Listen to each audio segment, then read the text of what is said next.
She was small and pale, with the frightened air of an ill-used child, but her scrawny, underfed body did give off a hint of woman, so perhaps she was 12 or 13. No one knew for sure, least of all the girl herself, who knew no home and no mother and no name but Brat, and never had. Someone, she assumed, must have borne her and cared for her, lest she toddle into the pond and changed her diapers when they reeked. But as long as she could remember, Brat had lived on her own, by what means she could, stealing an onion here or helping with the harvest there, in exchange for a night on the stable floor. She took what she could from a village and moved on before the villagers drove her away. Snug cottages and warm bread, and mothers who hugged their babes, were beyond her imagining.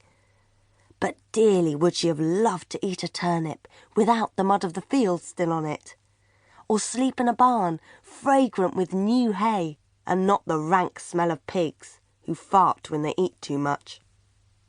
Tonight she settled for the warm rotting of a dung heap, where she dreamed of nothing. For she hoped for nothing, and expected nothing. It was as cold and dark inside her as out in the frosty night. Morning brought rain to ease the cold, and the kick of a boot in Brat's belly. Hunger. Brat hated the hunger most, or was it the cold? She knew only that hunger and cold cursed her life, and kept her waking and walking and working for no other reason than to stop the pain. Dung beetle, smelly old dung beetle, sleeping in the dung. Boys. In every village there were boys. Teasing, taunting, pinching, kicking. Always they were the scrawniest or the ugliest or the stupidest boys, picked on by everyone else, with no one left uglier or stupider than they but her. And so they tormented her, in every village, always. She closed her eyes. "Hey, boys, have off! You're mucking up the path, and my new Spanish leather shoes. Away! And you, girl, are you alive or dead?"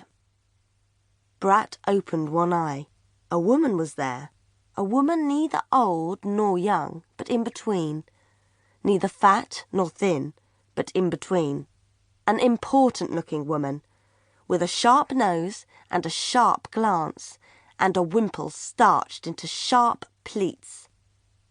"Good," said the woman. "You're not dead. No need to call the bailiff to cart you off. Now, out of that heap and away." The fierce pain in her stomach made Brat bold. "Please, may I have summat to eat first?" "No beggars in this village. Away." "Please, mistress, a little to eat." "Those who don't work don't eat.